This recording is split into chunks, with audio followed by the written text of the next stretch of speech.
ভাবে আপনার সাথে কথা বলতে চাই। ডাকসু, তারপর জাকসু, এরপরে রাকসু নির্বাচন হতে যাচ্ছে। এই নির্বাচনগুলো, নির্বাচন ফলাফল, নির্বাচনের একটু বিস্তারিত বিষয়ে কথা বলতে চাই। শুরু করব একটা অভিযোগ ডাকসু নির্বাচনের পরে, বিশেষ করে যেটি এসেছে, মির্জা আব্বাস সহ বিএনপির সিনিয়র নেতারা অভিযোগ করেছেন যে শিবির ছাত্রলীগের সাথে তলে তলে আতাত করে তাদের ভোটটা শিবির পেয়েছে। এই অভিযোগের, এবং তিনি ছাড়া আসলে বিএনপির অনেক সিনিয়র নেতারা এরকমটা বলেছেন, এই অভিযোগের সত্যতা কতটা? প্রশ্নটা যদি এভাবেও করি যে ছাত্রলীগ বা তাদের সমর্থকদের ভোট কার কাছে গেছে বা কাদের কাছে গেছে? ধন্যবাদ। প্রথমে হচ্ছে ডাকসু নির্বাচনের বিষয়ে আমাদের নিজস্ব অবস্থান রয়েছে, নিজস্ব পর্যবেক্ষণ রয়েছে, এবং আমরা মনে করি যে বাংলাদেশের বৃহত্তর গণতান্ত্রিক সংকটের প্রশ্নটি এখন সবচেয়ে বেশি জরুরি। তো সেই জায়গা থেকে আমাদের রাজনৈতিক লক্ষ্য কিন্তু সেটিকে ঘিরে আবর্তিত। ঢাকা বিশ্ববিদ্যালয় কেন্দ্রীয় ছাত্র সংসদ নির্বাচনটি প্রথমবারের মতো গণতান্ত্রিক ঐতিহ্যের ব্যর্থ হয়, কারণ এখানে বাংলাদেশ ছাত্রলীগের অংশগ্রহণ করার সুযোগ হয়নি। বাংলাদেশের ছাত্র রাজনীতির ইতিহাসে যেটি প্রথমবারের মতো। সে কারণে কিন্তু আমরা এই নির্বাচনে অংশগ্রহণ, এই নির্বাচনে কাউকে সমর্থন দান করা, এই নির্বাচনকে সাংগঠনিকভাবে কোনো সিদ্ধান্ত বাস্তবায়ন করা, এই বিষয়গুলোর আমরা বাইরে ছিলাম। আমরা মনে করি যে গোটা নির্বাচনটি একটি নিয়ন্ত্রণমূলক নির্বাচন। গোটা নির্বাচনটা হয়েছে যে সরকারি দলের নিজেদের মধ্যে কম্পিটিশন। কারণ আপনি শিক্ষার্থীদের কাছে জিজ্ঞেস করবেন, শিক্ষার্থীরা ছাত্র দলকেও সরকারি দল মনে করে, ছাত্র শিবিরকেও সরকারি দল মনে করে, এনসিপি ছাত্র সংগঠন বাকসাস তাকেও সরকারি দল মনে করে, এবং অন্যান্য যারা বিভিন্ন প্ল্যাটফর্মে যারা রয়েছে তারা সবাই কোনো না কোনো ভাবে আসলে সরকারের স্টেক হোল্ডার। সে কারণে এখানে শিক্ষার্থীদের বাছাই করার সুযোগ আর আসলে সেই অর্থে ছিল না। আর ইসলামী ছাত্র শিবিরের যে বিষয়টি, সেটা হচ্ছে যে আমরা মনে করি ইসলামী ছাত্র শিবিরের, ধরুন সেটা হয়েও থাকে, মানে সরকারের স্টেক হোল্ডার, তো তাতে শিক্ষার্থীরা নির্বাচন করছে তাদের ক্যাম্পাসের প্রতিনিধি, সেখানে সরকারের স্টেক হোল্ডারের সমস্যা কি? তারা প্রতিনিধিদের মধ্যে থেকে বাছাই করছে, যদি ধরেও থাকে। শিক্ষার্থীদের পছন্দ করার তো স্বাধীনতা থাকতে হবে। শিক্ষার্থীদের তো রায় দেওয়ার, পছন্দ করার স্বাধীনতা রয়েছে। শিক্ষার্থীদের ছাত্রলীগের বিরুদ্ধে রায় দেওয়ার অধিকার রয়েছে, এবং শিক্ষার্থীরা যদি মনে করে যে ছাত্রলীগের কর্মকাণ্ড আশাপ্রদ নয়, সেক্ষেত্রে সেই জবাবটিও শিক্ষার্থীরা কিন্তু ব্যালটের মাধ্যমে দিবে। কিন্তু আপনি যখন নির্বাচনটি করছেন, ছাত্রলীগকে বাইরে রাখছেন, এবং আপনি দেখুন যে এই নির্বাচনটির পুরো বিষয়টি যদি আপনি দেখেন যে ভোটার তালিকা, আপনি তো বিশ্ববিদ্যালয়ের যিনি শিক্ষার্থী তিনি তো ভোটার। এটি তো রাজনৈতিক বিশ্বাসের কারণে, সংগঠনের সঙ্গে সম্পৃক্ত থাকার কারণে কারো ভোটার তালিকা থেকে আপনি বাদ দিতে পারেন না। তো এই নির্বাচনকে কেন্দ্র করে কিন্তু ঢাকা বিশ্ববিদ্যালয়ে যারা ছাত্রলীগের সঙ্গে আগেই বহিষ্কার করা হয়েছে, সাময়িক বহিষ্কার করা হয়েছে, বিভিন্ন মেয়াদে শাস্তির আওতায় নিয়ে আসা হয়েছে, এরপরেও যারা ঘটনাক্রমে কিংবা দুর্ঘটনাক্রমে বিশ্ববিদ্যালয়ের ভোটার তালিকা লিস্টে এসেছে তাদেরকে কিন্তু বাদ দেওয়া হয়েছে, এবং পরবর্তীতে কোনো ধরনের ব্যাখ্যা ছাড়াই নতুন ধরনের মব তৈরি করে আবার বিশ্ববিদ্যালয়ের এই তফসিল ঘোষণার পরেও কিন্তু ভোটার তালিকা থেকে বাতিল করা হয়েছে, এবং ছাত্রলীগের সঙ্গে সম্পৃক্ত থাকার কারণে কারো প্রার্থিতা বাতিল করা হয়েছে, কারো প্রার্থিতা আবার বহাল তবিয়তে আছে। তো গোটা নির্বাচনটাই আসলে প্রশ্নবিদ্ধ। আমরা মনে করি যে বর্তমানে যারা ক্ষমতাসীন রয়েছে তারাই তো দখলদার, তারাই অবৈধ, তারা বেআইনি ভাবে রাষ্ট্র ক্ষমতায় আসীন রয়েছে। সে কারণে তাদের নিয়ন্ত্রিত বিশ্ববিদ্যালয় প্রশাসন, যেটি আসলে এই দখলদার সরকারের প্রতি যে বিশ্ববিদ্যালয় প্রশাসন দায়বদ্ধতা পোষণ করছে, সেখানে কিন্তু শিক্ষার্থীদেরকে আপনি চয়েস করার স্বাধীনতা দিচ্ছেন না। আপনি বলে দিচ্ছেন যে এদের মধ্য থেকে আপনাকে বাছাই করে নিতে হবে, এর বাইরে বাছাই করার কোনো স্বাধীনতা আপনার থাকছে না। তো সে কারণে এই নির্বাচনটি একবারে 75 থেকে 78% ভোট পড়লো সাদ্দাম,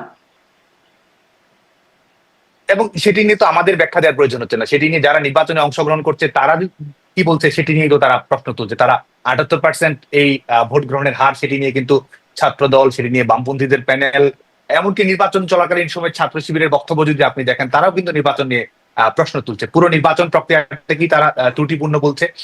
দ্বিতীয়ার্ধে বিশেষ করে দ্বিতীয়ার্ধে নির্বাচন, জাতীয় বলি বা ছাত্র সংসদ বলি, এরকম প্রশ্ন ছাড়া কোনো নির্বাচন বাংলাদেশে হয়েছে? হ্যাঁ, নির্বাচনের অবশ্যই ত্রুটি বিচ্যুতি এই বিষয়গুলো নিয়ে এক ধরনের আলোচনার সুযোগ তো সবসময় কেন্দ্র করে যদি আপনি দেখেন, তাহলে পুরো নির্বাচন প্রক্রিয়াটি নিয়ে কিন্তু এক হচ্ছে যে বাংলাদেশ ছাত্রলীগের অংশগ্রহণের সুযোগ থাকছে না, আরেকটি হচ্ছে যারা অংশগ্রহণ করছে, এমনকি যারা বিজয়ী হচ্ছে, পরাজিত হচ্ছে, পক্ষ বিপক্ষ সবার কিন্তু অভিযোগগুলো থাকছে। এবং আপনি দেখুন এমন একটি নির্বাচন, আপনি সর্বশেষ খবরটিও যদি দেখেন, 18 জন প্রার্থীর ভোটের ফলাফলে গরমিল। হল সংসদে তিনি যে ভোট পেয়েছেন, কেন্দ্রীয় সংসদের হিসেবের সঙ্গে কিন্তু তার কোনো এই যে যোগফল, সেটি কিন্তু ম্যাথ ইজ নট ম্যাথিং, ফলাফল কিন্তু মিলছে না।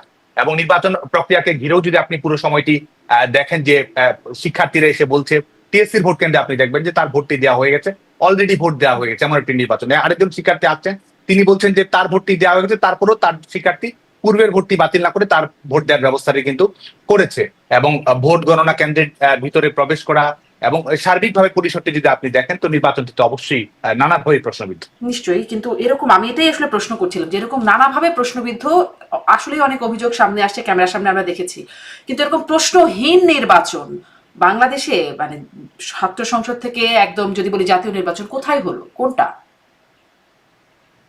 বা যদি আমি একটু প্রশ্নটা এভাবেও সেই করি, প্রশ্নটি তো এটাও যদি অবশ্যই বলি আছে। সাদ্দাম, যে এই প্রশ্নগুলো যদি নাও থাকতো বা যে প্রশ্নগুলো থাকার কারণে কি এমন কিছু হয়েছে যে ফল একদম উল্টাপাল্টা হয়ে যাবার মতো এমন তো কোনো প্রশ্ন আছে বলে কেউ বলছে না। বিশ্লেষকরা সবাই তো বিশ্লেষণ করছে, বলছেন অনিয়ম আছে, কিন্তু সেই অনিয়ম এত বড় না যাতে আসলে ফল পরিবর্তন হয়ে যাবার মতো। না, নির্বাচনটি তো অগণতান্ত্রিক।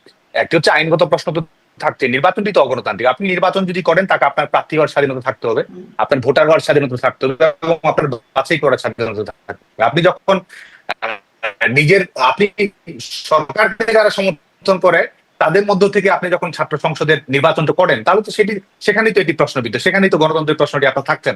গণতন্ত্রে যদি আপনি মনে করেন যে শিক্ষার্থীরা বাছাই করবে, জবাব দেবে, রায় দেবে, পক্ষে বিপক্ষে রায় দেবে, নিরঙ্কুশ ভাবে কিংবা প্রত্যাখ্যান করবে, তো সেই সুযোগটি তো আপনি নির্বাচনের আগেই রাখছেন না। তো নির্বাচনের আগেই তো এটি প্রমাণিত হচ্ছে যে ফলাফলটা তাদের মধ্য থেকে বিজয়ী হয়ে আসছে, সেটি তো আগে থেকে আপনি নির্ধারণ করে দিচ্ছেন। আরেকটি হচ্ছে যে আইনগত প্রশ্ন কিন্তু থাকছেই।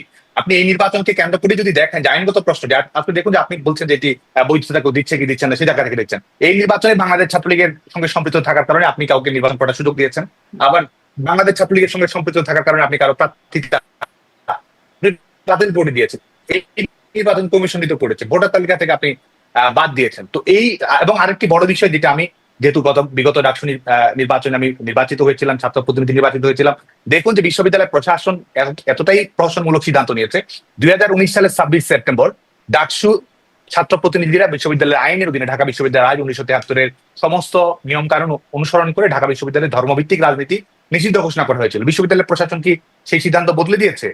ঢাকা বিশ্ববিদ্যালয়ের ছাত্র সংসদের প্রেসিডেন্ট, বিশ্ববিদ্যালয়ের তৎকালীন যিনি উপাচার্য, তার অধীনে থেকেই তো বিশ্ববিদ্যালয়ের নির্বাচিত ছাত্র প্রতিনিধি একটি সিদ্ধান্ত গ্রহণ করেছে। বিশ্ববিদ্যালয় প্রশাসন কি সেই সিদ্ধান্ত বাতিল করেছে? বিশ্ববিদ্যালয়ের প্রশাসন কি সেই সিদ্ধান্ত পরিমার্জন এডিট করেছে? সিদ্ধান্ত পরিবর্তন করে? সিদ্ধান্ত তো পরিবর্তন করেনি। সিদ্ধান্ত পরিবর্তন করেনি, অথচ একটা ধর্মভিত্তিক ছাত্র রাজনৈতিক সংগঠনকে কিন্তু নির্বাচন করার দায়িত্ব দিল। তার মানে বিশ্ববিদ্যালয় প্রশাসন কিন্তু নিজের যে আইন প্যানেলের নামটা কিন্তু সেটির শিবির প্রতিও ছিল না, কিন্তু ছাত্র আসলে শিবির ছিল শ্রদ্ধা না, থাকেনি। প্যানেল ঐক্যবদ্ধ ছাত্র সংঘ বা এই নামটা সম্ভবত এরকম, বা জোট এরকম একটা নাম ছিল। দেখুন, এটি প্যানেলের যে বিষয়টি থাকে যে ছাত্র সংগঠনগুলো নির্বাচন সামনে রেখে এটি প্যানেল অনুযায়ী যে নির্বাচন করতে হবে ছাত্র সংসদের আইন অনুযায়ী, তো সেটিও বলে দেওয়া নেই। এটি বিশ্ববিদ্যালয়টি প্রচলিত থাকা যে একটি ছাত্র সংগঠন যখন নির্বাচন করছে যাতে করে সাধারণ শিক্ষার্থীদের ইনক্লুশনটা নিশ্চিত করা যায়, এটা দেখতে যেন আরো বেশি অন্তর্ভুক্তিমূলক দেখায়, শিক্ষার্থীদের প্রতিনিধিত্বমূলক দেখায়, যে কারণে এই নামগুলো দেওয়া হয়। এটির মানে এই নয় যে ছাত্র সংগঠনগুলো সমর্থন থাকছে না। সবাই জানে ছাত্র শিবিরের প্যানেল কোনটি, ছাত্র দলের প্যানেল কোনটি, বামপন্থীদের প্যানেল কোনটি, কিন্তু সবার সামনেই যে আমাদেরকে পরিষ্কার আরেকটু হচ্ছে। স্পষ্ট যে করবেন, কারণে যারা হয়তো বিশ্ববিদ্যালয় অনেকেই ভুলে গেছি বা স্মরণ করতে পারি না, যে 19 সালে আপনারা কিভাবে ধর্মভিত্তিক বা শিবিরকে কিভাবে রাজনীতির বাইরে রাখার সিদ্ধান্ত হলো, সেই এটা কি নিয়মটা কি হলো? দেখুন, একটি তো হচ্ছে পূর্ব থেকেই একটি সিদ্ধান্ত ছিল যেটি রাজনৈতিক কিংবা বলতে পারেন যে সোশ্যাল কন্ট্রাক্ট, যেটি ঢাকা বিশ্ববিদ্যালয়ের পরিবেশ পরিচ্ছদ, যেটিও কিন্তু বিশ্ববিদ্যালয়ের একটি আইনানুগ বা শৃঙ্খলাগত কিংবা ছাত্র সংগঠনগুলোর মধ্যে এক ধরনের নিয়ম তৈরি করে দেওয়ার জন্য একটি একটি প্রাতিষ্ঠানিক একটি ফোরাম। সেখানে 90 দশকে ছাত্র শিবিরের রাজনীতি নিষিদ্ধ করার ব্যাপারে সকল ছাত্র সংগঠনের মত এটি হচ্ছে রাজনৈতিক দিক, একটা সামাজিক চুক্তি ছাত্র সংগঠনগুলো, বিশ্ববিদ্যালয় প্রশাসন এবং শিক্ষার্থীদের মধ্যকার চুক্তি। সেটির ব্যর্থতা বটেই, কারণ সেই সিদ্ধান্ত ছাত্র সংগঠনগুলো গ্রহণ করেনি। আরেকটি হচ্ছে যে আপনি যেটি জানতে চাচ্ছেন সেটি হচ্ছে 2019 সালের 26 সেপ্টেম্বর ঢাকা বিশ্ববিদ্যালয়, হ্যাঁ অবশ্যই, ঢাকা বিশ্ববিদ্যালয়ের অভ্যন্তরে ধর্মভিত্তিক ছাত্র রাজনীতি বন্ধ করা হয়েছে। এই সিদ্ধান্ত আর বদল করা হয়নি। এটি ছাত্র শিবির সংগঠন হিসেবে কাউকে নিষিদ্ধ করা সেটি নয়, ধর্মভিত্তিক ছাত্র রাজনীতিকে বিশ্ববিদ্যালয়ের অভ্যন্তরে নিষিদ্ধ করা হয়েছে এবং এটি বিশ্ববিদ্যালয়ের গৃহীত সিদ্ধান্ত, ছাত্র প্রতিনিধি এবং বিশ্ববিদ্যালয় প্রশাসনের মধ্যকার গৃহীত সিদ্ধান্ত। আপনি মনে করতে পারেন যে এই সিদ্ধান্তটি পরিবর্তন করা প্রয়োজন কি না, সেটি আপনি অবশ্যই বিবেচনা করতে পারেন, কিন্তু সেই সিদ্ধান্ত তো পরিবর্তন করা হয়নি। সেই সিদ্ধান্ত পরিবর্তন না করেই যখন এই আপনি নির্বাচনটি করেছেন, তো আইনগত প্রশ্ন তো ভবিষ্যতের জন্য অবশ্যই কিন্তু থাকছে। শিবির তো আসলে ধর্মভিত্তিক, আমি একটু মানে আর্গু করার জন্য বলছি, শিবির তো ধর্মভিত্তিক প্রচারণাও চালান, তাদের প্যানেলে মানে নন মুসলিম ছিলেন যারা, বা তাদের প্যানেলে আরো ডাইভার্সিটি ছিল, শুধু তো ধর্মভিত্তিক প্রচারণা তারা করেছেন, বিষয়টা এমন হয়নি এবার। দেখুন, ইসলামী ছাত্র শিবিরের যিনি সদস্য এবং আপনি তার জানেন যে তাকে শপথ নিতে হয়, তাকে রীতিমতো সমস্ত ধরনের ধর্মীয় আনুষ্ঠানিকতা সম্পন্ন করে কিন্তু দায়িত্ব পালন করতে হয়। এবং তাদের দায়বদ্ধতা, আপনি যদি ইসলামী ছাত্র শিবিরের গঠনতন্ত্রটি দেখেন, তাদের দায়বদ্ধতা কিন্তু এক ধরনের ধর্মীয় সমাজ ব্যবস্থার জন্য, শরিয়া আইনের জন্য এবং সেটি প্রতিষ্ঠা করার জন্য। এবং এটির কারণেই বিভিন্ন ধরনের কৌশল তারা গ্রহণ করে। তাদের কৌশল কোনটি, লক্ষ্য কোনটি, এটি কিন্তু সবার সামনেই পরিষ্কার। এবং তাদের যে রাজনৈতিক দর্শন রয়েছে, দৃষ্টিভঙ্গি রয়েছে, আজকে তারা নারী স্বাধীনতার কথা বলছে, নারী পোশাকের স্বাধীনতা নিয়ে তার প্রশ্ন তুলছে না, কিংবা সফট টোনে তারা কথা বলছে, কিন্তু মূল লক্ষ্য তো তারা সেটি নয়। মূল লক্ষ্য হচ্ছে যে তারা আসলেই তারা ধর্মকে সমাজ চাপিয়ে দিতে চায় সমাজের উপরে, রাষ্ট্রের উপরে। এবং ধর্মকে তারা ব্যক্তিগত অধিকার, সেই জায়গা থেকে আমরা যেমন ধর্মের স্বাধীনতায় বিশ্বাস করি, সেই জায়গা কিন্তু তারা দেখে না, বরং তারা মনে করে যে একটি ধর্মরাষ্ট্র প্রতিষ্ঠা করতে হবে। এবং আমাদের মানব রাষ্ট্র যে সংবিধান, আপনি দেখুন যে আমাদের সংবিধান তৈরি করেছে মানুষ, তৈরি করেছে আলাপ আলোচনার ভিত্তিতে সেটি তৈরি করেছে।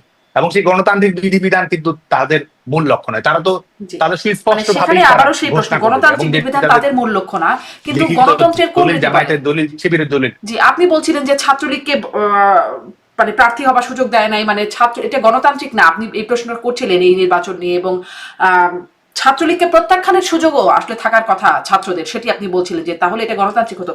তো সেটি তো আসলে শিবিরের ক্ষেত্রেও একইভাবে প্রযোজ্য ছিল। আপনারা কেন তাহলে তাদের বা ছাত্রদেরও সেই গণতান্ত্রিক অধিকারটা থেকে তাদেরকে বঞ্চিত করলেন? ছাত্রদের মধ্যে যে এখন অনেকেই আসলে শিবিরকে পছন্দ করছে, ভোট দিতে চাইছে বা চেয়েছিল হয়তো আগে, সেটা তো আপনাদের কারণে হয়ে উঠতে পারে নাই, তাই নয় কি? হচ্ছে এটা যে প্রতারণার বিষয়। আপনি একটি বিশ্বাস করেন একটি, বলবেন আরেকটি, আপনার মূল লক্ষ্য একটি, আপনি কৌশল হিসেবে বলছেন একটি, আপনি শিক্ষার্থীদের সামনে বিভ্রান্তি, আমি যেটি বিশ্বাস করি আমি শিক্ষার্থীদের সামনে সেটি উপস্থাপন করবো, এটি তো আমাদের নৈতিক দায়িত্ব, আমার নাগরিক দায়িত্ব। এবং সেই জায়গা থেকে আপনি দেখুন, আমি ছাত্রলীগের রাজনীতি করি, আমরা একটা উদার গণতান্ত্রিক সমাজ ব্যবস্থা বিশ্বাস করি, আমি ধর্মনিরপেক্ষ সমাজ মূল্যবোধে বিশ্বাস করি, আমরা জাতিগত লিঙ্গীয় বৈষম্যের বিরুদ্ধে গিয়ে আমরা রাজনৈতিক দর্শনে বিশ্বাস করি। তো সেটি বলেই তো আমাকে রাজনৈতিক সমর্থন আদায় করার চেষ্টা করতে হবে, শিক্ষার্থীদের সমর্থন আদায় করার চেষ্টা করতে হবে। এবং আপনি, এটি তো একটা স্বাভাবিক গতিবিধি, আপনি যেটি বিশ্বাস করবেন সেটি বলবেন। এবং এই ইসলামী ছাত্র শিবির এই সংগঠনটি, আপনি দেখুন যে আমরা নিজেরাও এটির ভিকটিম হয়েছে। এবং শুধু আমরা নই, আজকে অন্যান্য ছাত্র সংগঠন, সামাজিক ছাত্রলীগ সংগঠন, তারা সংগঠনে বিশ্বাস করে একটি, অথচ তারা ইনফিলট্রেশনে বিশ্বাস করে, অনুপ্রবেশ করছে, অনুপ্রবেশের রাজনীতি তারা করেছে, অন্য সংগঠনের অভ্যন্তরে তারা প্রবেশ করেছে, অন্য সংগঠনের অভ্যন্তরে ঢুকে অপরাধমূলক কর্মকাণ্ড তারা করেছে। এবং আজকেও কিন্তু তারা সেটাই করছে। আপনি যেটি বলার চেষ্টা করছিলেন যে তারা কোন ধরনের বক্তব্যগুলো সামনে নিয়েছে, আসলে তো তারা সেটিতে বিশ্বাস করে না, তাদের মূল লক্ষ্য তো ভিন্ন। এবং আপনি তারা এই গণতান্ত্রিক মূল্যবোধ, নাগরিক অধিকার, সাংবিধানিক অধিকার, এসবও কিন্তু তারা বিশ্বাস করে। আপনাকে আমি প্রশ্নবিদ্ধ করি, যে জবাবটা আপনার কাছ থেকে, আপনাদের বিষয় নিয়ে বেশি জানতে চাই, যে আপনারা গণতান্ত্রিক মূল্যবোধের কথা বলেন, কিন্তু আপনারা তখন আবার শিবির রাজনীতি করতে পারবে না, তাদেরকে পেলে পেটাতে হবে।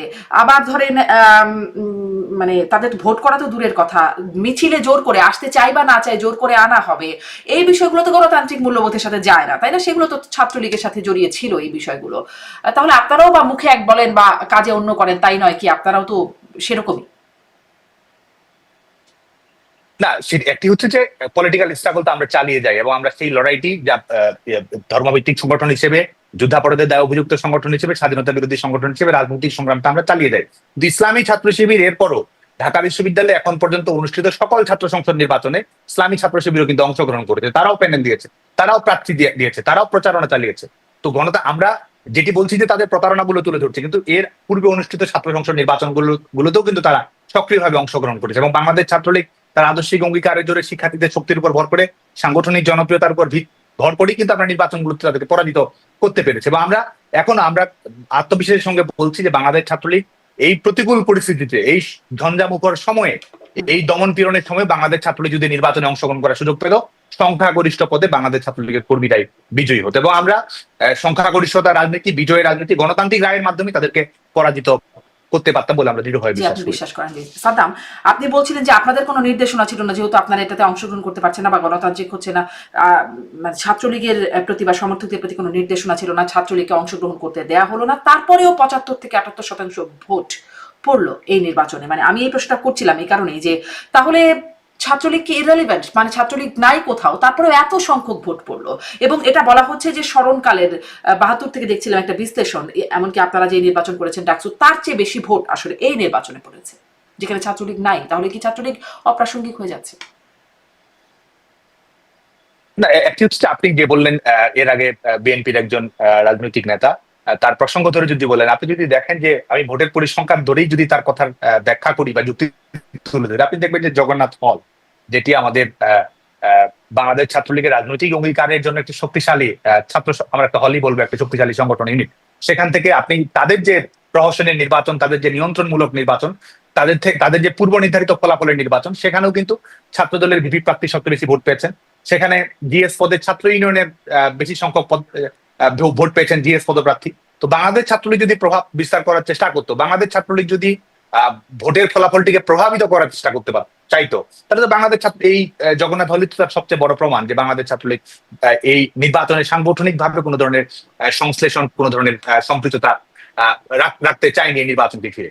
আর আপনি যেটি বলছেন সেটি হচ্ছে যে 78% এই যে ভোট গ্রহণ, এটি নিয়ে কিন্তু ইতিমধ্যেই নানা ধরনের প্রশ্ন আসছে। এবং এটি আজকে দেখুন ঢাকা বিশ্ববিদ্যালয়ের সর্বশেষ নির্বাচনে আপনি দেখবেন যে 18টি কেন্দ্র ছিল, এই নির্বাচনে ভোট কেন্দ্র হচ্ছে 8টি। আপনি দেখবেন যে ভোটের সময়সীমা গতবারে আমাদের মনে আছে, এবং এবারে আপনি যদি পত্রিকাগুলোর প্রতিবেদন দেখেন, দুপুরের পরে ঢাকা বিশ্ববিদ্যালয়ের ভোট কেন্দ্রগুলোতে কিন্তু শিক্ষার্থীর সংখ্যা উপস্থিতি সেই অর্থে ছিল না, কিন্তু তারপরে কিন্তু ভোটের সংখ্যাটি 78% হয়েছে। আপনি যদি জাকসুর ইলেকশনের সঙ্গে যদি দেখেন, সেখানে 11-12 হাজার ভোটার, ঢাকা বিশ্ববিদ্যালয়ে 39,000 ভোটার। সেখানে কিন্তু বেশিরভাগ শিক্ষার্থী সেখানে আবাসিক রয়েছে, সেখানে বুথের সংখ্যা বেশি, সেখানে কেন্দ্রের সংখ্যা বেশি। এবং শুধু তাই নয়, সেখানে আপনার 2 ঘন্টা 5টা থেকে সময়সীমা 7টা পর্যন্ত নিয়ে যাওয়া হয়েছে, তারপরেও কিন্তু সেখানে ভোটের পরিমাণ আপনি দেখবেন যে 67% দেখানো হয়েছে, অথচ ঢাকা বিশ্ববিদ্যালয় সেখানে 78%-এ পরিণত হয়েছে। এবং আজকেও যদি আপনি কিছুক্ষণের আগে পরিসংখ্যান দেখেন, তাহলে এটি মনে করার যথেষ্ট কারণ রয়েছে। যেহেতু আপনি ঢাকা, এবং আরেকটি তথ্য আপনি যদি দেখেন, ঢাকা বিশ্ববিদ্যালয়ে আবাসিক শিক্ষার্থী এবং অনাবাসিক শিক্ষার্থী, এটি কিন্তু পার্থক্যটা এখন ইতিমধ্যে অনাবাসিক শিক্ষার্থীর সংখ্যাটা বেড়ে গেছে। দুপুরের পর থেকে যেখানে শিক্ষার্থীর সংখ্যা যথেষ্ট সংখ্যক ছিল না, সেখানে 78% ভোট নিয়ে কিন্তু স্বাভাবিকভাবে একটি প্রশ্ন রয়েছে। এবং হল সংসদ, কেন্দ্রীয় সংসদের নির্বাচনের ফলাফলে যে তারতম্যটি দেখা গেছে, তো এটি আসলে ইতিমধ্যে এক প্রকার প্রমাণিতই বলা যায় যে এই স্বয়ংক্রিয়ভাবে বিশ্ববিদ্যালয় প্রশাসনই আসলে শিক্ষার্থীদের ভোট দেওয়ার দায়িত্বটি বিশ্ববিদ্যালয় প্রশাসনই গ্রহণ করেছে বলে মনে করা যথেষ্ট কারণ হচ্ছে। আপনারা বলছেন মনে করা যথেষ্ট কারণ আছে, কিন্তু এরকম মনে করে কেউ তো চ্যালেঞ্জ করলো না, বা কারো কাছে এই প্রমাণগুলো উপস্থাপন করে এটি তো প্রমাণিত করা হলো না। যদি তাই হয়ে থাকে, যারা হারলেন তারা কেন এটি প্রমাণ করলেন না? অভিযোগ উপস্থাপন করেছেন, আপনার সাথে আমি একমত, দেখেছি আমরা গণমাধ্যমে সেটি, কিন্তু কেউ তো প্রমাণ করলেন না যে এরকম। এবং শিবিরের প্যানেল থেকে যারা জয়ী হয়েছেন, আমার এই অনুষ্ঠানে কথা বলছেন, আমি এই প্রশ্ন করছিলাম যে এমন অভিযোগ করেছেন যারা পরাজিত হয়েছেন, তিনিও ঠিক একই উত্তর আমাকে দিচ্ছিলেন যে কেউ তো প্রমাণ নিয়ে হাজির হলেন না, কেউ প্রমাণ করুক তারপরে আমরা মেনে নেব। সেটা তো কোনো প্রমাণিত হলো না সাদ্দাম। দেখুন, এই সরকার 5ই আগস্টের পর থেকে ক্ষমতায় রয়েছে, এই সরকার তো অসাংবিধানিক ভাবে ক্ষমতায় আছে। এই সরকার তো সাংবিধানিক কোনো আইন, জনগণের ম্যান্ডেট, কোনো ধরনের বৈধতা, কোনো ধরনের রাজনৈতিক সমঝোতার ভিত্তিতে তো এই সরকার ক্ষমতায় আসেনি। এই সরকার তারপরে তারা ক্ষমতায় আছে, তার মানে এই নয় যে এই সময়টুকু তার বৈধ হয়ে গেল। সামরিক স্বৈরশাসকেরা ক্ষমতায় ছিল, দশকের পর অধিক সময় ধরে তারা ক্ষমতায় ছিল। তার অর্থ এটি নয় যে তারা তাদের ক্ষমতা গ্রহণটি বৈধ হয়ে গেল, তাদের প্রক্রিয়াটি বৈধ হয়ে গেল, তাদের যে প্রহসনের নির্বাচন তারা দেখা যাচ্ছে মঞ্চস্থ করছে, সেটি বৈধতা অর্জন করে যাচ্ছে। আমরা মনে করি যে যেহেতু রাষ্ট্রযন্ত্রকেই তারা দখল করে নিয়েছে, রাষ্ট্রযন্ত্রকেই তারা ব্যবহার করছে, বিশ্ববিদ্যালয় প্রশাসনগুলোকে তারা সেটি ব্যবহার করছে এবং সেটি চাপিয়ে দেওয়ার চেষ্টা করছে, তো এক ধরনের দমনমূলক পরিবেশের মধ্যে আপনার যখন কথা বলারই কোনো স্বাধীনতা নেই। আজকে বাংলাদেশের অভ্যন্তরে সরকারের একজন যদি বিরোধিতা করে টক শোতে অংশগ্রহণ করে, লাইভে প্রোগ্রাম করার কথা, বিরোধী মতের কোনো ঠাই দিচ্ছে না বাংলাদেশে। আপনার একমাত্র, আপনি যদি সরকারকে সমর্থন করতে পারেন, সেটি যদি আপনি প্রমাণ করতে পারেন, তারপরে আপনার টুকটাক সমালোচনা, টুকটাক বিরোধিতা, টুকটাক অভিযোগ উত্থাপন করার স্বাধীনতা থাকছে। তো আপনি তো বিরোধী মতকে কোনো ধরনের স্পেস দিচ্ছেন না, প্রমাণ উত্থাপন করার মতো কোনো পরিবেশ দিচ্ছেন। তো সেটি তো আসলে প্রমাণিত।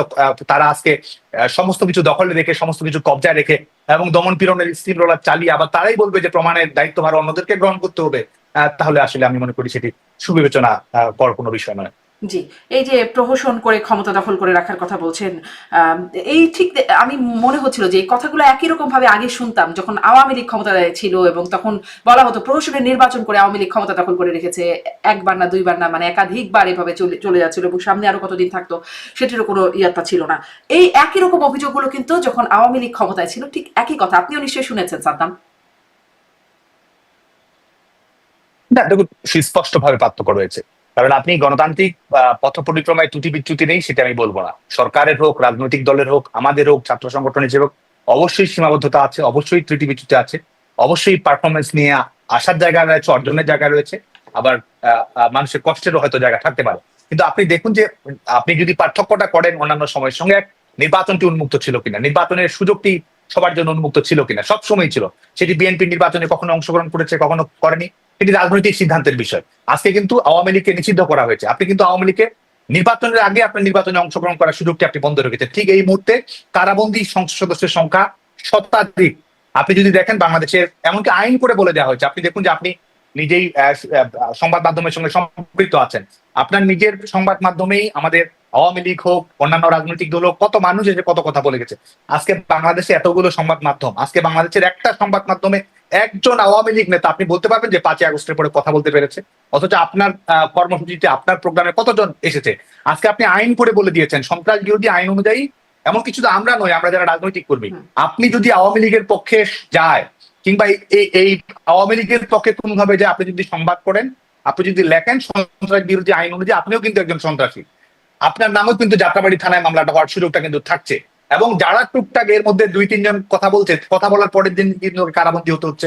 প্রেস ঢাকা রিপোর্টার ইউনিটিতে তিনি কথা বলতে গেছেন, তারা তো আওয়ামী লীগ করেন না, তারা সিভিল সোসাইটির অংশ, তারা ন্যূনতম কথা বলতে এবং সত্যি কথা বলার সুযোগ পায়নি। অনুষ্ঠানটি আয়োজন করার চেষ্টা করছে, তাদেরকেও কিন্তু কারাগারে যেতে হয়েছে। 4 লাখ নেতাকর্মী এই বিগত 12 মাস সময়ের মধ্যে তারা কারাবন্দী হয়েছে। তো পার্থক্যটি কিন্তু সুস্পষ্ট। এবং এই মবের কারণে সহিংসতার যে ঘটনাগুলো ঘটেছে, স্বাধীনতায় হস্তক্ষেপ হচ্ছে, কিন্তু সাদ্দাম মানে আপনাদের সময় কেন কিশোর মোশতাকদের কথা তো আমরা ভুলে যাই নাই, যে একটা কার্টুন এঁকেছেন, একটু লিখেছেন, তাদেরকে জামিন না দিয়ে একজন তো মারাই গেলেন জেলখানায় জামিন না পেতে পেতে, মানে আবেদন করতে করতে 7বার বা 8বার জামিনের আবেদন।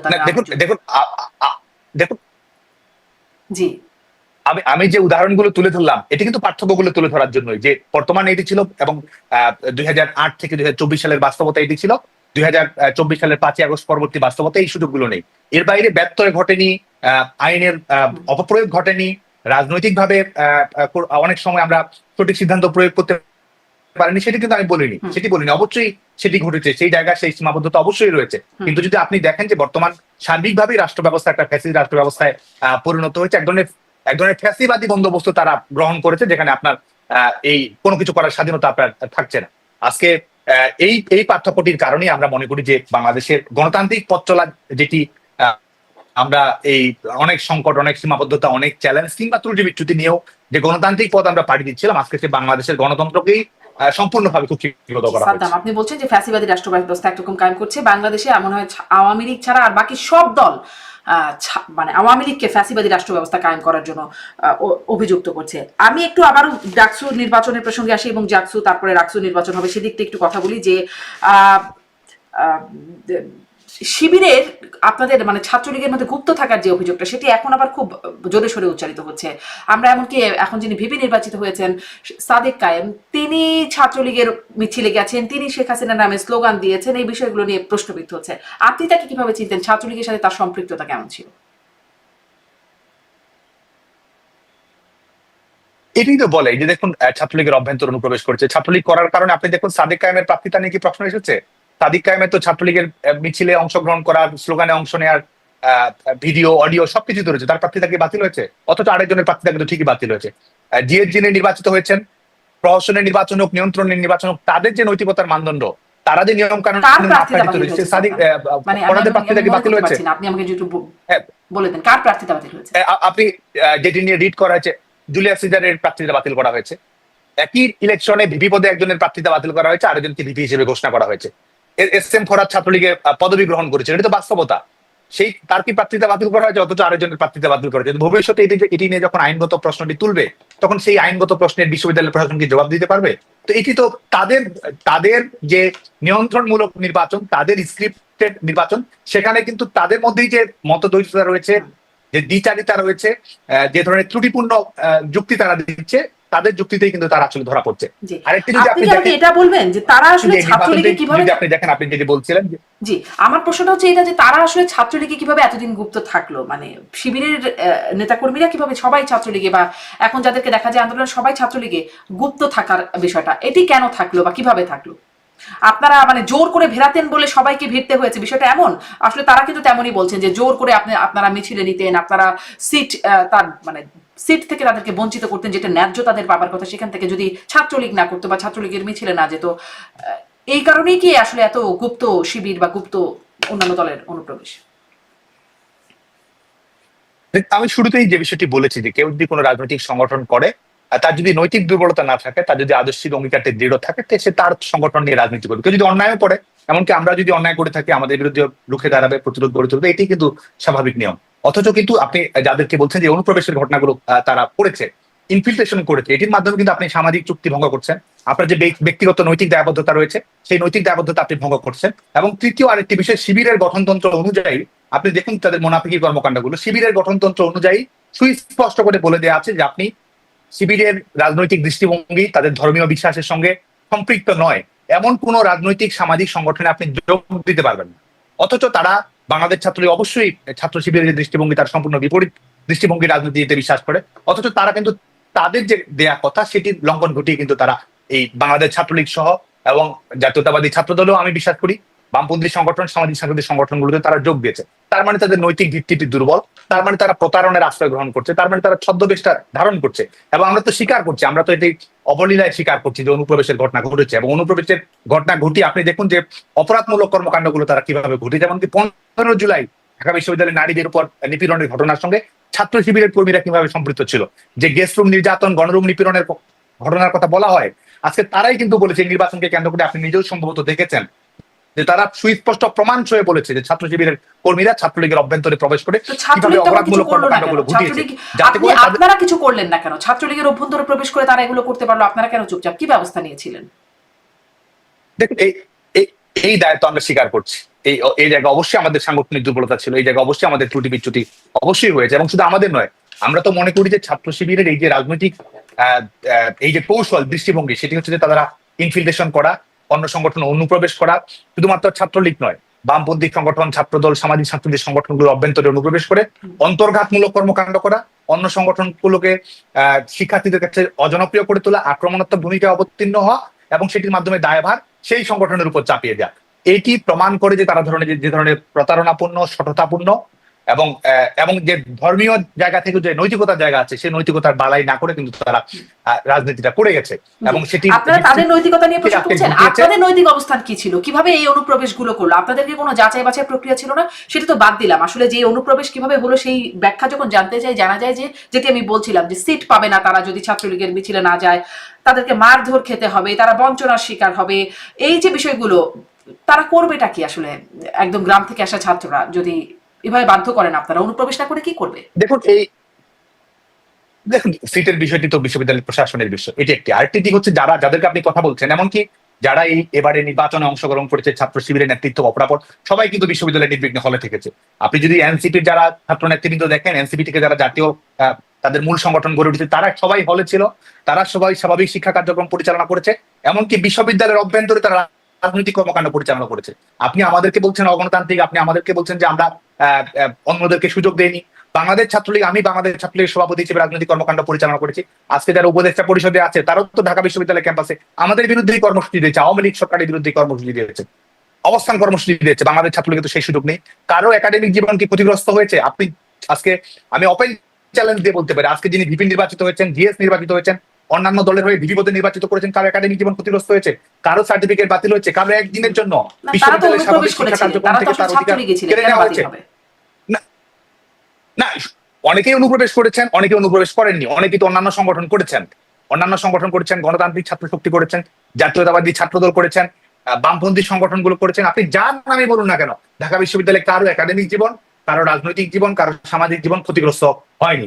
গণতান্ত্রিক ক্যাম্পাস হিসেবে ত্রুটি বিচ্যুতি আছে এবং এই জায়গা থেকে আমাদেরও দায় এড়ানোর কোনো সুযোগ নেই।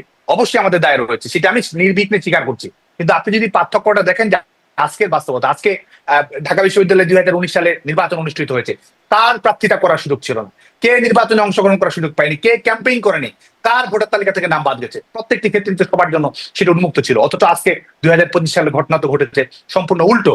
এবং আরেকটি যদি জিনিস দেখেন, তাদের নিয়ন্ত্রিত এই প্রহসনমূলক নির্বাচনের মধ্যে ফলাফলটা যদি আপনি দেখেন, যে এই জুলাই আগস্ট আন্দোলনে আমরা যেটি বলেছি যে এটির সঙ্গে আমাদের মিসম্যানেজমেন্ট, মিসহ্যান্ডেল, সেটি নিয়ে আমি স্বীকার করি। কিন্তু একই সঙ্গে আপনি যদি দেখেন যে আমরা বলেছি যে এই আন্দোলনের সঙ্গে জঙ্গিবাদী শক্তগুলো সম্পৃক্ত রয়েছে, আমরা সুস্পষ্টভাবে বলেছি জামাত শিবির এটির সঙ্গে সম্পৃক্ত রয়েছে। আমরা কিন্তু সে সময় এটি বলেছি যে এটি রিমোট কন্ট্রোলটা করছে তারা। আজকে এই ফলাফলগুলো যদি আপনি দেখেন, ডাকসু যে আন্দোলনের পেছনের মূল শক্তি যে ছিল এই জামাত শিবির, এটি কিন্তু আজকে প্রমাণিত হচ্ছে, ছাত্র সংসদ নির্বাচনের মাধ্যমে প্রমাণিত হচ্ছে, তাদের জবানবন্দিতে প্রমাণিত হচ্ছে, এটি কিন্তু প্রমাণিত হচ্ছে। আরেকটি হচ্ছে এই আন্দোলনের মূল স্টেক হোল্ডার বলে যারা দাবি করে এনসিপি বাকসাস যে সংগঠনটি গড়ে তারা নেতৃত্ব দিয়েছে, তারা আওয়ামী লীগের বিরুদ্ধে আন্দোলন করে সরকার পরিবর্তন ঘটিয়েছে। আজকে যদি তাদের নিয়ন্ত্রিত ফলাফল দেখেন, বিশ্ববিদ্যালয়ের শিক্ষার্থীরা আজকে তাদের নিয়ন্ত্রিত ফলাফল, তাদের নিয়ন্ত্রিত নির্বাচনের ফলাফল যদি আমি বিশ্লেষণ করি, বিশ্ববিদ্যালয়ের শিক্ষার্থীরা তাদেরকে প্রত্যাখ্যান করে, যেমনকি 1000 শিক্ষার্থীর সমর্থনও কিন্তু তারা আদায় করতে পারেনি। ছাত্রদল কিন্তু শোচনীয় পরাজয়ের শিকার হয়েছে। এটির মাধ্যমে প্রমাণিত হয় যে তারা, যারা আজকে রাষ্ট্রীয় ক্ষমতার দাবিদার, যারা আজকে সংবিধান, সেকেন্ড রিপাবলিক, জনগণের ম্যান্ডেট পেয়েছে দাবি করে, তাদেরও যে জনগণের ম্যান্ডেট নেই, তাদের নিয়ন্ত্রিত নির্বাচনের প্রমাণ করে তাদের জনগণের ম্যান্ডেট নেই, পক্ষান্তরে এটিও কি প্রমাণ করে তাহলে জামাত বা শিবিরেরই জনগণের মানে ম্যান্ডেট আছে, কারণ তারা তো আবার ভূমিধস জয় পাচ্ছে ডাকসুতে। আপনি যেহেতু বলছিলেন যে তারা পারে নাই, অতএব তাদের যে জনপ্রিয়তা নাই বা ম্যান্ডেট নাই সেটি প্রমাণিত হয়েছে, তাহলে শিবিরের এই জয় জয়কার তাদেরও ম্যান্ডেট প্রমাণ করছে কিনা, এটি প্রশ্ন। এটি আমি কিন্তু এটি রেখেই বলছি যে তাদের নিয়ন্ত্রিত নির্বাচন, প্রহসনমূলক নির্বাচন, এই মানদণ্ডগুলো অক্ষুণ্ণ রেখে আমি এই কথাগুলো বলছি।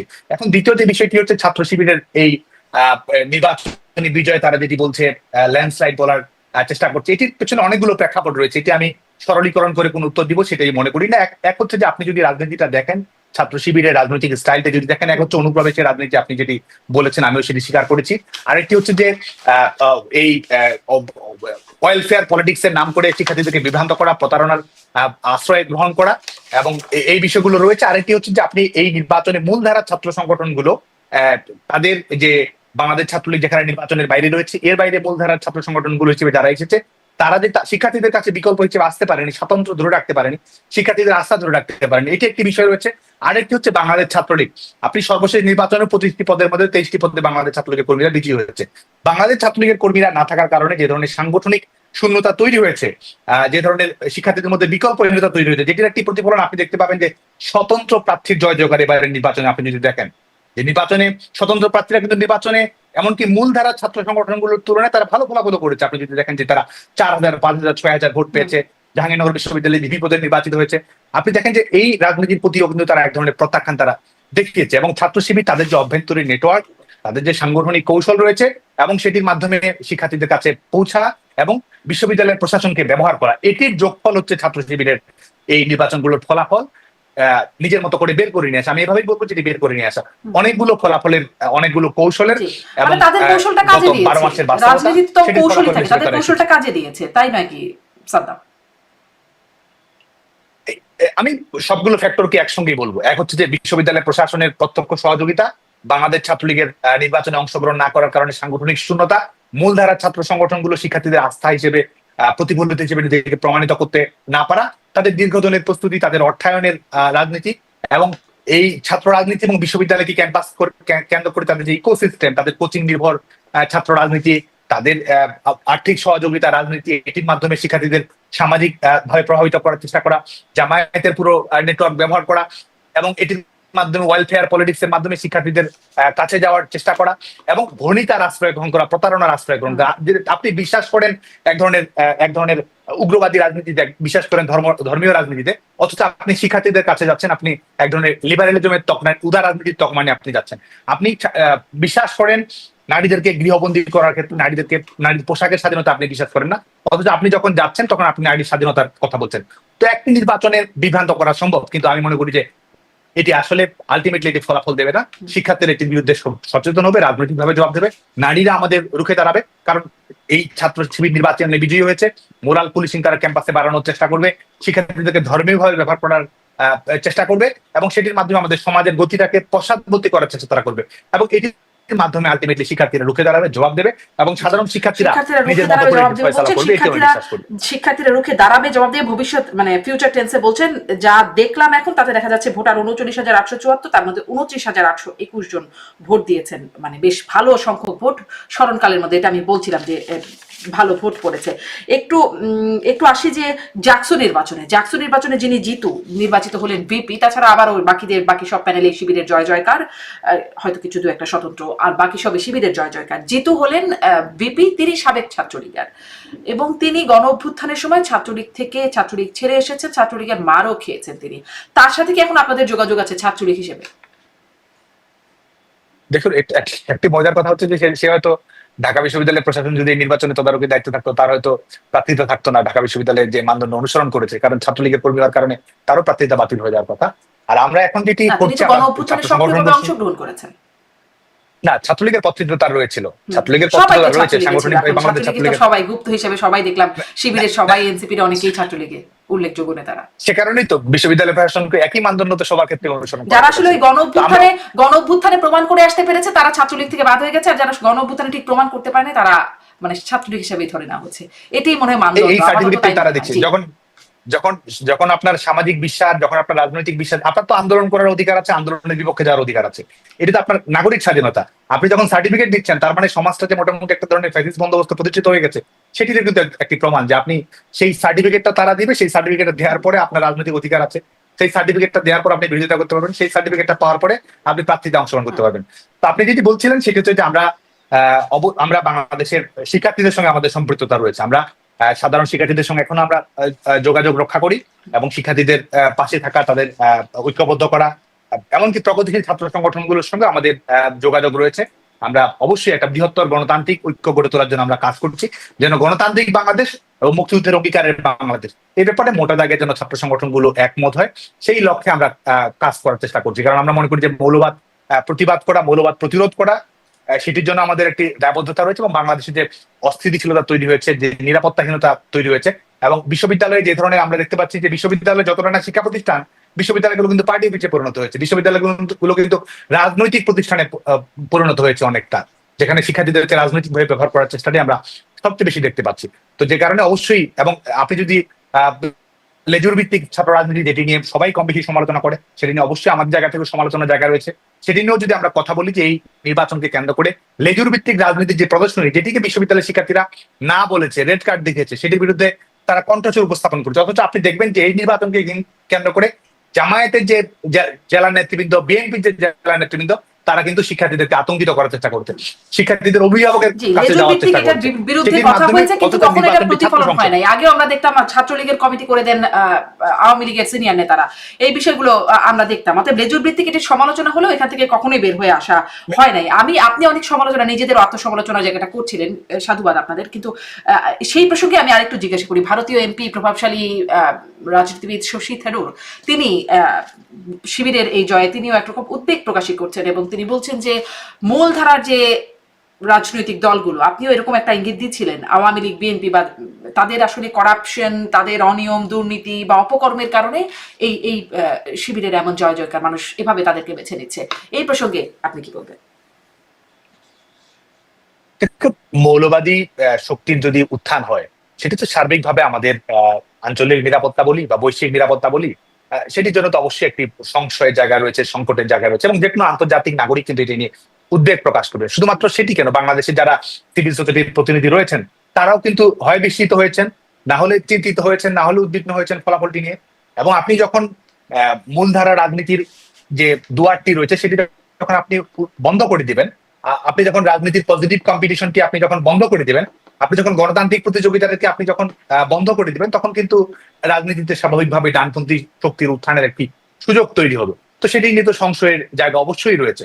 এবং বাংলাদেশে আজকে দেখুন যে বাংলাদেশে যখন আজকে একটি সিকিউরিটি লেস, ললেস রাষ্ট্রে যখন পরিণত হয়েছে, জনগণের ম্যান্ডেট, আপনি যখন সার্বিকভাবে গোটা বাংলাদেশের রাজনীতিতে যখন আপনি জনগণের প্রতিনিধিত্ব নেই, তখন কিন্তু এই অন্ধকারের শক্তিগুলো, এই আপনাদের ব্যর্থতা, আপনাদের অপকর্ম, মানে মূল যে দলগুলো, প্রতিষ্ঠিত দল, তাদের ব্যর্থতা এবং অপকর্মের কারণেই এখন তাদের উত্থান করছে, মানে শিবিরের উত্থান করছে বা জামাতের উত্থান করছে, বিস্তার করছে।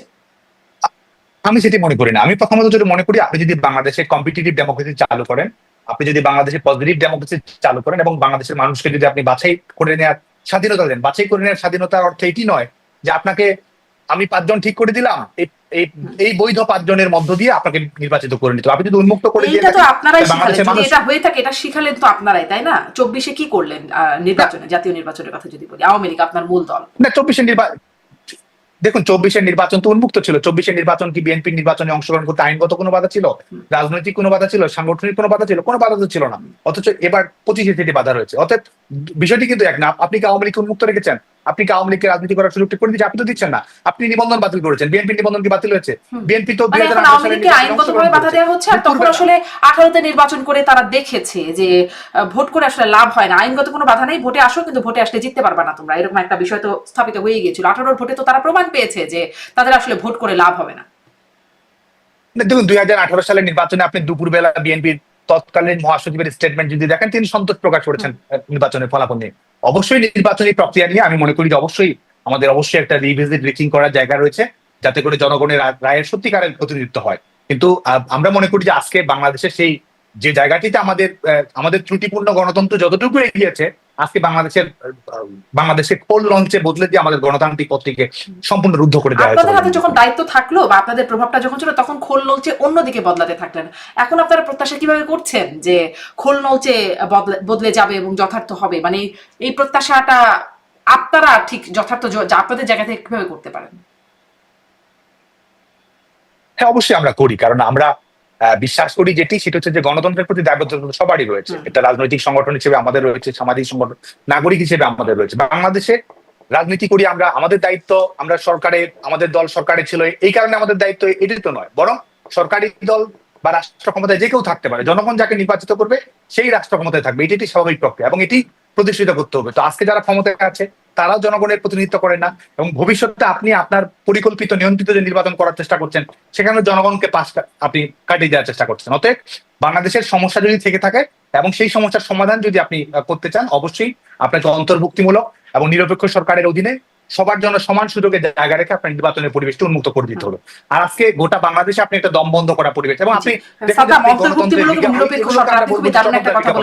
এখানে একটু কথা বলতে চাইবো, কিন্তু তার মানে এই যে আপনারা নিজেদের কাছে, যখন আপনারা বা আপনার মূল দল ক্ষমতায় ছিল, আপনারা তখন নিজেদের কাছে আশা করতে পারেন নাই বা নিজেদের কাছে নিজেরা দায়িত্বশীল হবেন বলে ভাবেন নাই, কিন্তু বর্তমান সরকারের কাছে আশা করছেন বা দায়িত্বশীলতা আশা করছেন যে তারা আসলে খোল নলচেটা বদলে দেবে। দেখুন, আপনি যদি ছাত্র সংসদ নির্বাচনের প্রসঙ্গ ধরেই যদি বলি, সেটা হচ্ছে যে আপনি দেখুন, মিলিটারি ডিক্টেটর, সামরিক স্বৈরশাসক এরশাদ কিংবা সামরিক স্বৈরশাসক জিয়াউর রহমান, তাদের সময় তো বিশ্ববিদ্যালয়ের ছাত্র সংসদ নির্বাচন অনুষ্ঠিত হয়েছে। তাদের ছাত্র সংসদ নির্বাচন অনুষ্ঠিত ছিল বলেই সরকারটি গণতান্ত্রিক হয়ে গেল, সরকারটি বৈধ হয়ে গেল, সেটি তো নয়। আর আপনি যেটি বলছেন যে আমাদের অবশ্যই সামনের দিকে তাকাতে হবে, আমাদের অবশ্যই সামনের দিকে তাকাতে হবে, এবং যে সমস্যা যদি থেকে থাকে সেটি সমাধান করার জন্য আমাদের চেষ্টা করতে হবে। এবং এটা যদি আপনি না করেন, তাহলে আপনি কি অর্জন করবেন? আপনি কি মনে করেন যে বাংলাদেশে আওয়ামী লীগকে বাইরে রেখে, যেখানে আওয়ামী লীগকে রাজনৈতিক দল হিসেবেও যদি আমি, এখানে তো বিবেচনা সেটি নয়, বিবেচনা হচ্ছে বাংলাদেশের মানুষের আওয়ামী লীগকে সমর্থন করার অধিকার আছে, এবং আপনি যদি সেটি বন্ধ করে দিচ্ছেন এবং আপনি বলছেন যে বাংলাদেশের গণতন্ত্র তো আমাদের প্রতিষ্ঠিত অবশ্যই করতে হবে, আমাদের সমাজকে, রাষ্ট্রকে তো গণতান্ত্রিক করতে হবে, তা আপনি সেটি করবেন কিভাবে? আজকে আপনি আওয়ামী লীগ ছাড়া নির্বাচনে অংশগ্রহণ করছেন, তো সেটির মাধ্যমে তো অবশ্যই সেটিকে গণতান্ত্রিক নির্বাচন বলার কোনো সুযোগটি থাকছে না। তার মানে বাংলাদেশের গণতন্ত্রের সংকটটি থেকেই যাচ্ছে, বাংলাদেশের স্থিতিশীলতার সংকটটি থেকেই যাচ্ছে, এবং বাংলাদেশের সরকারের যে বৈধতার সংকটটি সেটি কিন্তু আপনি থেকেই যাচ্ছে। এখন আপনি বলতে পারেন যে বিড়ালের গলায় ঘন্টাটি আসলে বাঁধবে কে, কিন্তু আমাদের তো সেটি বাঁধার চেষ্টা অবশ্যই করতে হবে। মানে আপনারা বাঁধেন নাই, কিন্তু এখন বাঁধার আশা করছেন যে এখন অন্তত বাধা হবে। আপনার কাছে একটু এটিও আপনারা বলছেন অন্তর্ভুক্তিমূলক নির্বাচনের জন্য নিরপেক্ষ সরকারের কথা বলছেন, এই কথাটি তো মানে বলতে বলতে বলতে বলতে এবং আমাদের কাছে মনে তো একই কথা বারবার শুনছি বিএনপি বা বিরোধী দলগুলোর পক্ষ থেকে এটি আসতো, তখন তো আপনারা আসলে বিষয়টা কানে তুলতেন না। এখন আপনারা বলছেন, বিষয়টা আসলে কেমন লাগছে যে আপনাদের নেতাকর্মীরা বলছেন যে কেয়ামত পর্যন্ত তত্ত্বাবধায়ক সরকার কখনো ফিরবে না, এরকম প্রসঙ্গটি বলছেন। এখন আমরা দেখছি সাবেক প্রধানমন্ত্রী শেখ হাসিনা তিনিও বলছেন তত্ত্বাবধায়ক সরকার, নির্দলীয় তত্ত্বাবধায়ক সরকার অধীনে নির্বাচনের। এটি কি আপনাদের একটা নৈতিক পরাজয়ের জায়গা, যে আপনারা যেটি প্রচন্ড অপোজ করেছেন সেখানেই এখন আপনারা দাবি তুলছেন? সেটি কি আপনার নৈতিক একটা মানে কোথাও যে আপনাদের পরাজয়ের জায়গা দেখেন? দেখুন, আপনি যে প্রসঙ্গে বলছিলেন যে আমরা বাধার চেষ্টা করিনি, আমাদের অবশ্যই আন্তরিকতা ছিল, মূল রাজনৈতিক দল এবং সরকারের আন্তরিকতা ছিল। আজকে বিএনপির যে রাজনৈতিক অধিকার ছিল 2008 সাল পরবর্তী 2024 সালের 5ই আগস্ট পরবর্তী বাস্তবতায়, সেই অধিকার আওয়ামী লীগের থাকুক আইনগতভাবে, রাজনৈতিকভাবে, তারপর জনগণের শক্তি আওয়ামী লীগের দিকে আছে কিনা, সংগঠনের সেই শক্তি সক্রিয়তা আছে কিনা, তাহলে সেটি প্রমাণ হতো। অবশ্যই আমরা সেই প্রমাণ রেখেছি। আজকে সেই প্রমাণ নেই বলেই কিন্তু আমাদের আরো বেশি একটি জোরদার লড়াইয়ের জন্য প্রস্তুতি গ্রহণ করতে হচ্ছে। আর আপনি যেটি বলছেন যে আমাদের একটি রাজনৈতিক দল, অবশ্যই ফ্লেক্সিবিলিটি থাকা প্রয়োজন। এখানে জনগণের প্রত্যাশার প্রতি সম্মান, জনগণের প্রত্যাশাকে সেটির প্রতি মানুষের প্রত্যাশাটা কি? মানুষের প্রত্যাশা হচ্ছে মানুষ একটি স্বচ্ছ নির্বাচন দেখতে চায়, মানুষ একটা অন্তর্ভুক্তিমূলক নির্বাচন দেখতে চায়। বাংলাদেশের রাজনৈতিক সংগঠনগুলোর মধ্যে ইতিবাচক একটি প্রতিযোগিতা বাংলাদেশের জনগণ দেখতে চায়। তো জনগণের প্রত্যাশার প্রতিফলন ঘটনা, জনগণের প্রত্যাশার প্রতিনিধিত্ব করা, এটি তো একটি রাজনৈতিক দলের মূল দায়িত্ব। একটি হচ্ছে রাষ্ট্রের মালিকানা, জনগণের মালিকানা, জনগণের কাছে ফিরে দিতে হবে, এটি রাজনৈতিক দায়িত্ব। গণতান্ত্রিক রাষ্ট্র ব্যবস্থার প্রতি জনগণের রাজনৈতিক দলের দায়িত্ব আছে, সেটি একটি দায়িত্ব। আরেকটি হচ্ছে যে জনগণের প্রত্যাশা এবং সিদ্ধান্তের আলোকে, কারণ জনগণের প্রত্যাশা তো রাজনৈতিক দলের কৌশলের চেয়েও জনগণের প্রত্যাশা প্রতিফলন ঘটানো কিন্তু রাজনৈতিক দলের মূল দায়িত্ব। তো সংগঠন হিসেবে বাংলাদেশ আওয়ামী লীগ, বাংলাদেশ ছাত্রলীগ সেটি রিফ্লেকশন ঘটানোর চেষ্টা করছে। এটি তো সংগঠনের দুর্বলতা নয়, এটি সংগঠনের শক্তি বলে আমি মনে করি। জি জি, নিশ্চয়ই জনগণ আসলে সবসময় এই প্রত্যাশা করেছে তাদের প্রতিনিধি তারা বাছাই করবে, নির্বাচন সুষ্ঠু হবে, কিন্তু তখন সেই প্রত্যাশাটা আপনারা তখন বোঝেন না, কিন্তু এখন খুব বুঝছেন এবং আমলে নিচ্ছেন। যাই হোক, সাধুবাদ আপনাদের এই আমলে নেবার বিষয়টি। আপনি বলছিলেন যে জোরদার লড়াইয়ের জন্য আপনারা প্রস্তুতি নিচ্ছেন, আসলে কেমন প্রস্তুতি আপনাদের সেটাও একটু জানতে চাই। সামনে যেহেতু ছাত্রলীগ একদম তো নিষিদ্ধই, আওয়ামী লীগের রাজনৈতিক কর্মসূচি নিষিদ্ধ, আপনাদের এই লড়াইয়ের প্রস্তুতিটা কেমন? আমরা অবশ্যই আমরা এই যে প্রতিকূল বাস্তবতা, এই প্রতিকূল বাস্তবতার মধ্যেও আমরা সংগঠিত হওয়ার চেষ্টা করছি, অর্গানাইজ করার চেষ্টা করছি, এবং আমাদের কর্মকাণ্ড নিয়ে আমরা রিথিং রিভিজিট করার চেষ্টা করি। আমাদের আত্মসমালোচনার জায়গা রয়েছে, ত্রুটি বিচ্যুতির জায়গা থাকলে সেগুলো কারেকশনের জায়গা রয়েছে, সেটি আমরা চেষ্টা করি। কিন্তু আমরা মনে করি যে আজকে বাংলাদেশে যে বাস্তবতা তৈরি হয়েছে, এই বাস্তবতা আমাদের আন্দোলনের কোনো বিকল্প নেই। এবং সেই আন্দোলন বাস্তবায়িত করার জন্য, সেই আন্দোলন কিন্তু আমাদের ক্ষমতায়িত হওয়ার জন্য নয়, সেই আন্দোলন জনগণকে ক্ষমতায়িত করার জন্য, সেই আন্দোলন বাংলাদেশের ডেমোক্রেটিক ট্রানজিশনকে স্টেবল করার জন্য, টেকসই করার জন্য এবং গণতান্ত্রিক রাষ্ট্র ব্যবস্থাকে শক্তিশালী করার জন্য কিন্তু আমরা সেটি করছি।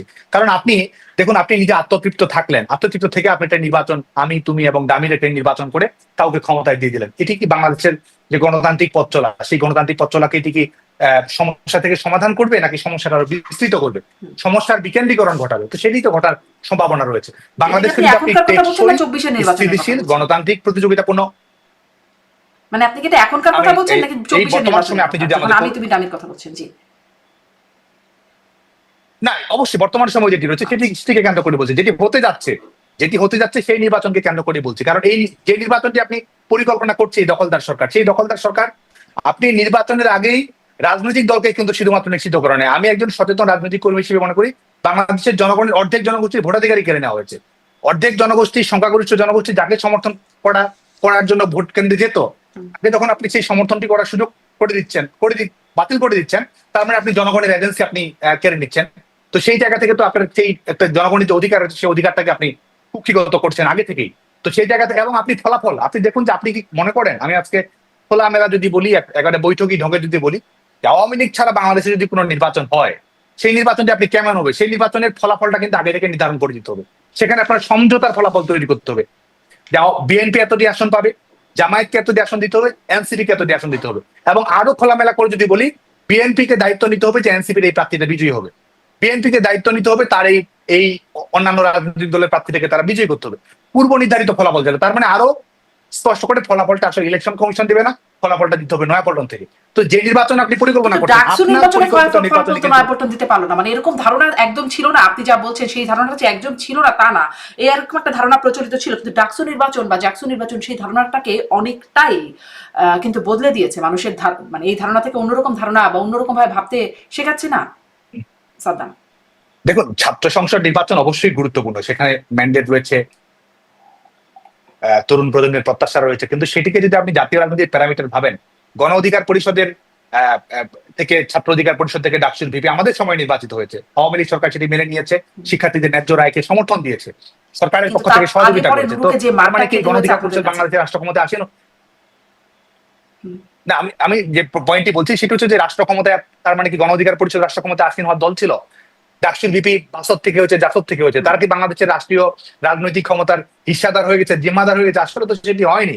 একটি ছাত্র সংসদ নির্বাচনে, এক বছরের একটি নির্বাচনে যে কেউ বিজয়ী হতে পারে, কারণ শিক্ষার্থীরা নানা প্যারামিটার থেকে একজন প্রার্থীকে বেছে করে, ব্যক্তিগত জায়গা থেকে পছন্দ করতে পারে, আদর্শিক জায়গা থেকে পছন্দ করতে পারে, সাংগঠনিক কৌশলের কারণে একজন বিজয়ী হতে পারে, বাস্তবতার কারণে পছন্দ করতে পারে, ক্যাম্পাস ট্রেন্ডের কারণে পছন্দ করতে পারে।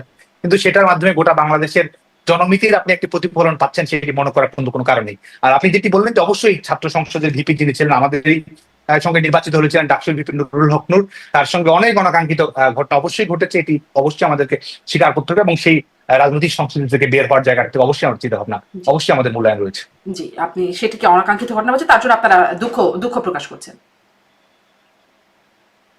সাদ্দাম? অবশ্যই অবশ্যই সেটি কোনোভাবেই আমরা যিনি ছাত্র সংসদের মাধ্যমে নির্বাচিত হয়েছেন কোনোভাবেই অনাকাঙ্ক্ষিত ঘটনার শিকার হবেন এটা প্রত্যাশা করি না, জি। এবং সেই জায়গায় যদি আমাদের দুর্বলতা ঘাটতি থাকে অবশ্যই আমরা ভবিষ্যতে যদি সেই জায়গা বলছেন থেকে কেন, মানে শুধরে আমরা তো চেষ্টা করব। সবসময় দেখতাম আপনাদের সময়, তখন গণমাধ্যমে দেখতাম ছাত্রলীগ বেড়েছে, ছাত্রলীগের কাছে মানে প্রায় এই কথাটা এরকম ছিল, যেখানেই পায় নুরুকে সেখানেই মারে ছাত্রলীগে, মানে এরকম একটা কথা প্রচলিত হয়ে গিয়েছিল। যদি বলছেন কেন? না, আমি যেটি বলছি যে সেটি হচ্ছে যে দেখুন, এটি একটি হচ্ছে যে এই মারধরের ঘটনা, এই অপসংস্কৃতির ঘটনা, এটি বাংলাদেশের ছাত্রলীগের বৈশিষ্ট্য সেটি নয়, এটি বাংলাদেশের ছাত্র রাজনীতির স্বাভাবিক কৃত্যায়। আজকে দেখুন যে আপনি ভোট কেন্দ্রের কথা বলছেন, উৎসব মুখর 78%, ছাত্রলীগের একজন হয়তো ভুলক্রমে ভোটার তালিকায় এসেছিল, সে ভোট দিতে গেছে, তা কিন্তু ভোট কেন্দ্র থেকে সরাসরি থানা থেকে কারাগারে পাঠিয়ে দেওয়া হচ্ছে। তো এটিও তো একটি ঘটনা। শিক্ষা, আমাদের ছেলেমেয়েরা পরীক্ষা দিতে গেছে, পরীক্ষা থেকে সরাসরি তাকে কারাগারে পাঠিয়ে দিচ্ছে, এই ধরনের ঘটনা তো অহরহ ঘটেছে। তো বাংলাদেশ ছাত্রলীগ তো এই ঘটনার শিকার হয়েছে। তো এটি আমাদের সার্বিক ছাত্র রাজনীতির একটি অবক্ষয়ের জায়গা।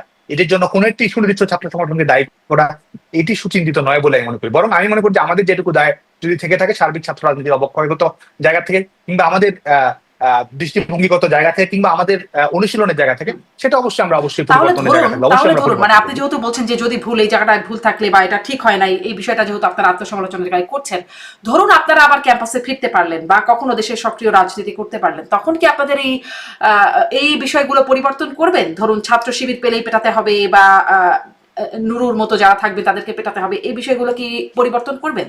আমি একটা হাইপোথেটিক্যাল সিচুয়েশন বলছি। আচ্ছা, হ্যাঁ, আমি আপনাকে বলি, সাদিক কায়েম বা SM ফরহাদ তারা ক্যাম্পাসে ছিল, ছাত্র শিবিরের রাজনীতি করেছে, পরিচয় প্রকাশিত হয়েছে, তারা কি কখনো এ ধরনের দমন পীড়নের শিকার তারা হয়েছে? তো কেউই তো আওয়ামী শিকার লীগের হয়নি। পরিচয় ছিল তো দীর্ঘদিন, আপনি আপনি যখন, মানে ছাত্রলীগের, দুঃখিত। না, এর বাইরেও আরো অনেকেই রয়েছে। আপনি আপনি তাহলে দেখুন যে ছাত্র শিবিরের যে কমিটিগুলো এখন তো প্রকাশিত হয়েছে, আপনি দেখুন যে কয়জন নির্যাতনের শিকার হয়েছে, আপনি দেখুন যে কয়জন নিগ্রহের শিকার হয়েছে, আপনি দেখুন যে তার ক্যাম্পাস জীবনে কোনো ধরনের ঘটনা দুর্ঘটনার শিকার হয়েছে ওই কিনা, আপনি কিন্তু কমিটিগুলোও তো খুব কম গুপ্ত ক্ষেত্রেই ছিল, পাবেন। ওগুলো তো কিছু খুব খারাপ প্রকাশ্য উদাহরণ ছিল না, রয়েছে। এখন প্রকাশ্যে আসছে। না, অনেক কিছু না, সবকিছুই প্রকাশ্য ছিল না এমন নয়, তাদের অনেক কিছু তো প্রকাশ্য ছিল। সবাই হয়তো প্রকাশিত ছিল না, তাদের সাংগঠনিক কৌশলের যে তারা বলে গুপ্ত রাজনীতিকে বৈধতা দেওয়ার জন্য তারা যেটি বলতে থাকে, কিন্তু তার মানে এই নয় তো সবগুলোই পরোক্ষ ছিল, সবগুলোই অপ্রত্যক্ষ ছিল, এমন তো নয়। ছাত্র শিবিরের কেন্দ্রীয় কমিটি, তাদের কাউন্সিল, এসব তো অনেক ক্ষেত্রে অনেক তথ্য তো গণমাধ্যমে উন্মুক্ত ছিল, এবং সেটা আপনি নিজেও সেটি সার্চ করলে আপনি দেখতে পারেন। তো সেই জায়গাটা কিন্তু সেটি করেনি। আর আমরা বাংলাদেশ ছাত্রলীগ, আমাদের সক্রিয়তা অবশ্যই থাকবে। আজকে তো আমরা এই দখলদার সরকারের বেআইনি নিষেধাজ্ঞার আমরা কোনো পরোয়া করি না, সিম্পলি আমরা কোনো পরোয়া করি না। আমরা আত্মশক্তিতে বিশ্বাস করি, সাধারণ শিক্ষার্থীদের, কারণ এই সংগঠনটি বাংলাদেশ ছাত্রলীগ, এই সংগঠনের মালিকানা তো সাধারণ শিক্ষার্থীদের। এই সংগঠনটি তো এই ছাত্রলীগের, এই সাধারণ শিক্ষার্থীরাই তো বাংলাদেশ ছাত্রলীগের বিজয়ী করেছে। এই সাধারণ শিক্ষার্থীরাই তো বাংলাদেশ ছাত্রলীগের হাতে বাংলাদেশের পতাকা তুলে দিয়েছে। মানচিত্র প্রতিষ্ঠিত করা, স্বাধীনতা সার্বভৌমত্ব রক্ষা করা, প্রতিষ্ঠিত করা সাধারণ শিক্ষার্থীরা তো বাংলাদেশ ছাত্রলীগের জন্য নিষেধ করেছে, এবং সাধারণ শিক্ষার্থীরাই বাংলাদেশ ছাত্রলীগকে ক্যাম্পাসে সক্রিয় করবে। তাহলে আপনারা বলছেন যে এই বিষয়টাকে কি আপনারা পরোয়া করেন না, কিন্তু পরোয়া তো করতে এবং হচ্ছে। সাধারণ শিক্ষার্থীরা গণতান্ত্রিক আন্দোলনের নেতৃত্ব দেবে। পরোয়া করেন না বলছেন, কিন্তু পরোয়া তো করতে হচ্ছে, কারণ আপনারা আসলে প্রার্থিতাও করতে পারছেন না বা ভোট করতে পারছেন না, আপনারা মিছিল মিটিং কিছুই করতে পারছেন না। তাহলে আপনারা পরোয়া না করে কি করছেন সেটি আমি আসলে একটু জানতে চাচ্ছিলাম, যে আপনারা ওই যে লড়াই করবেন, শক্ত লড়াই, সেই বিষয়গুলো কি করবেন, আপনাদের সামনে কি কি পরিকল্পনা? দেখুন, পরোয়া করছেন না, আমাদের নেতাকর্মীরা তো লড়াই করছে বাংলাদেশে। এটি সম্ভবত গিনেস বুকস এর রেকর্ডসও যদি আপনি দেখেন যে 12 মাসে 5-6 লাখের মতো কারাবন্দী, এটি আপনি যদি আমাদের বিভিন্ন অধিকার ভিত্তিক রাইটস অর্গানাইজেশনগুলো রিপোর্ট দেখেন, সেখানে এতজনকে কারাবন্দী করা হয়েছে। আমাদের গোটা বাংলাদেশে 5 লক্ষ শিক্ষার্থী স্বাভাবিক শিক্ষা কার্যক্রমের বাইরে রয়েছে। আমাদের শুধুমাত্র সার্টিফিকেট বাতিল করা, যেগুলো আমাদের পাবলিক বিশ্ববিদ্যালয়, মেডিকেল কলেজ, বেসরকারি বিশ্ববিদ্যালয়, এগুলো থেকে সার্টিফিকেট বাতিল করা এবং বহিষ্কারের সংখ্যাটা যদি আপনি দেখেন, এটিও 10,000-এর অধিক ছাড়িয়েছে। তো এই অবস্থার মধ্যে বাংলাদেশ ছাত্রলীগ শক্তিশালী, সক্রিয়, সাংগঠনিক অবস্থান দৃঢ় বলেই তো এই ঘটনাগুলো ঘটছে। তো এর মধ্যেও আমরা মনে করি যে আমাদের নেতাকর্মীরা লড়াই করছে, হাসতে হাসতে তারা কারাগারে যাচ্ছে। এই আদালতকে, নিয়ন্ত্রিত আদালতের মধ্যে, এই মবের মধ্যেও তো আমাদের ছাত্রলীগ নেতাকর্মীরা জয় বাংলা স্লোগান দিচ্ছে। এই দখলদার সরকারের বিদায়ের দাবিতে জনমত সোচ্চার করার চেষ্টা করছে, মানুষের কাছে যাওয়ার চেষ্টা এটি করছে, আপনাদের লড়াই। আপনাদের লড়াইটা চেষ্টা কিরকম করছে। হচ্ছে সেটি আসলে জানতে চাচ্ছিলাম। মোটামুটি বুঝলাম যে এটি আপনারা লড়াই, মানে নির্যাতিত হচ্ছেন এবং নির্যাতনের মধ্যে জয় বাংলা স্লোগান দিচ্ছেন, এটি আপনাদের আসলে লড়াইয়ের জায়গাটি। আমি শেষ প্রশ্নটি করতে চাই যে এটি অবশ্য একদম বৃহত্তর রাজনৈতিক জায়গা থেকে প্রশ্ন করতে চাই। ফেব্রুয়ারিতে নির্বাচন, সরকার বলছে কেউ বাধাগ্রস্ত করতে পারবে না, নির্বাচন হবে এই ফেব্রুয়ারিতে। আমি এবং বর্তমান যে বাস্তবতা, আওয়ামী লীগের রাজনৈতিক কর্মকাণ্ড নিষিদ্ধ, ছাত্রলীগ তো নিষিদ্ধ বটেই, পুরোপুরি নিষিদ্ধ। সামনে নির্বাচন তারা করতে পারবে না, বর্তমান বাস্তবতায় এটি হচ্ছে অবস্থা। সেখানে আপনারা আসলে কি চান, বা কি হলে আপনাদের রাজনীতির জন্য সুবিধা? নির্বাচনটি ফেব্রুয়ারিতে হলে সুবিধা, না হলে সুবিধা, বা আপনারা চান যে ফেব্রুয়ারিতে নির্বাচনটা হোক বা না হোক, আপনারা কি চান? দেখুন, বাংলাদেশের গণতান্ত্রিক সংকটের কিংবা বাংলাদেশের যে ট্র্যাডিশনাল যে সমস্যাগুলো তৈরি হয়েছে, এই সমস্যার সমাধানের একমাত্র উপায় বাংলাদেশের একটা নিরপেক্ষ সরকার প্রতিষ্ঠিত করতে হবে। এবং নিরপেক্ষ সরকারের মাধ্যমে আপনি যদি অন্তর্ভুক্তিমূলক নির্বাচন করতে পারেন, এটি বাংলাদেশের গণতন্ত্রকে টেকসই করবে, এটি আমাদের শান্তি, স্বস্তি, স্থিতিশীলতা নিশ্চিত করবে, এবং এটি সরকারের বৈধতা আপনি পাবেন, যে সরকার নির্বাচনের মাধ্যমে যে সরকারি বিজয়ী হয়ে আসুন না কেন। যখন এই প্যারামিটার গুলো পূরণ হবে না, তখন কিন্তু বাংলাদেশটাকে আপনি এক ধরনের অস্থিতিশীলতার মধ্যে ঠেলে দিচ্ছেন, আমাদের স্বাধীনতা সার্বভৌমত্বকে আপনি সংকটের মুখে ফেলে দিচ্ছেন। যে কারণে আমরা মনে করি যে এটি, এবং শুধু আমরা সংশয় প্রকাশ করছি কেন, আজকে যারা এই দখলদার সরকারের মূল প্রতিনিধিত্ব রাজনৈতিক দল কিংস পার্টি কি বলছে? কিংস পার্টি কি বলছে? তারা নির্বাচনে অংশগ্রহণ করবে? তারাও কিন্তু বলছে না। তারা এখানে প্রপোর্শনাল রিপ্রেজেন্টেশন নিয়ে কথা বলছে, তারা সেকেন্ড রিপাবলিক নিয়ে কথা বলছে, তারা গণপরিষদ নিয়ে কথা বলছে।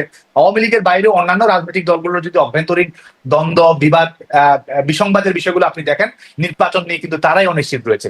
আর আমরা অবশ্যই মনে করি যে আমাদের এই দখলদার সরকারকে বিদায় করে। এবং আরেকটি বিষয়, আপনি যদি আমি একদম সুস্পষ্টভাবে জানতে চাই, আপনারা কি চান ফেব্রুয়ারিতে নির্বাচনটা হয়ে যাক নাকি না হোক? কি চান আপনারা আসলে? দেখুন, আমাদের একটি প্রত্যাশা এবং এটা আমরা কিন্তু দলীয় স্বার্থের চেয়ে জনগণের স্বার্থকে আমরা সবচেয়ে বেশি দেখি, এবং বাংলাদেশের ভবিষ্যৎটি যেন নিরাপত্তা হয়, আমাদের ডেমোক্রেটিক ট্রানজিশনটা যেন পিসফুল হয়। সেই জায়গা থেকে আমরা বলি যে আপনার প্রথমত হচ্ছে যে আপনাকে নিরপেক্ষ সরকার প্রতিষ্ঠিত করতে হবে, যেই সরকারের নিউট্রালিটি থাকবে, যেই সরকারের ক্যাপাসিটি থাকবে। এই সরকারের শুধুমাত্র নিরপেক্ষতাই তো প্রশ্নবিদ্ধ নয়, এই সরকারের ক্যাপাসিটি রয়েছে, এই ক্যাপাসিটি থেকেও বিশ্বাস করেন এই সরকারের সেই সক্ষমতা রয়েছে কিনা। একটি ছাত্র সংসদ নির্বাচনে আপনি জাকসু নির্বাচন নিয়ে আপনি বলছেন যে অংশগ্রহণ করেছে, জাকসু নির্বাচনের ফলাফল যদি 3 দিন লাগে, তাহলে গোটা বাংলাদেশের নির্বাচনের ফলাফল দিতে কতদিন লাগবে? আজকে যদি জাকসু নির্বাচনের 5টি প্যানেল এই নির্বাচন থেকে সরে আসে, ফলাফল শেষ হওয়ার আগে বর্জন করে, তাহলে সেই নির্বাচনকে আপনি টেকসই কিভাবে করবেন? সেই নির্বাচনের ফলাফলকে কিভাবে আপনি গ্রহণযোগ্য করবেন? সেই নির্বাচনকে অংশগ্রহণমূলক আপনি কিভাবে করবেন বলে আপনি মনে করেন? তো এই সরকারের নৈতিক জায়গা নেই, এই সরকারের আইনগত বৈধতা নেই, এই সরকারের সেই সক্ষমতা নেই, এবং এই সরকারের সেই আন্তর্জাতিক আস্থাও নেই। সে কারণে আমাদের সবার সংকটই আসলে একটি জায়গায় এসে পৌঁছাতে, সেক্ষেত্রে এই সরকারকে বিদায় নিতে হবে। আন্দোলনের মুখে হোক, রাজনৈতিক সমঝোতার মাধ্যমে হোক, কিংবা নিজস্ব উপলব্ধি থেকে হোক, যেভাবেই হোক না কেন, দখলদার সরকারকে বিদায় নিয়ে বাংলাদেশে একটা নিরপেক্ষ সরকার প্রতিষ্ঠিত করে লেভেল প্লেইং ফিল্ডের মাধ্যমে অন্তর্ভুক্তিমূলক নির্বাচন করে জনগণ যাকে রায় দেয়, এবং এটি না করে যদি আপনি একটা নিয়ন্ত্রিত নির্বাচন করতে চান, সেটি কোন অবস্থাতেই বাংলাদেশের গণতান্ত্রিক যাত্রা হবে না, বরং সেটি ফ্যাসিবাদী বন্দোবস্তকে আরো টেকসই করা যাত্রা হবে বলে মনে করি। মানে যেটি আপনারা করেছিলেন সেটি আরো টেকসই হয়ে যাবে।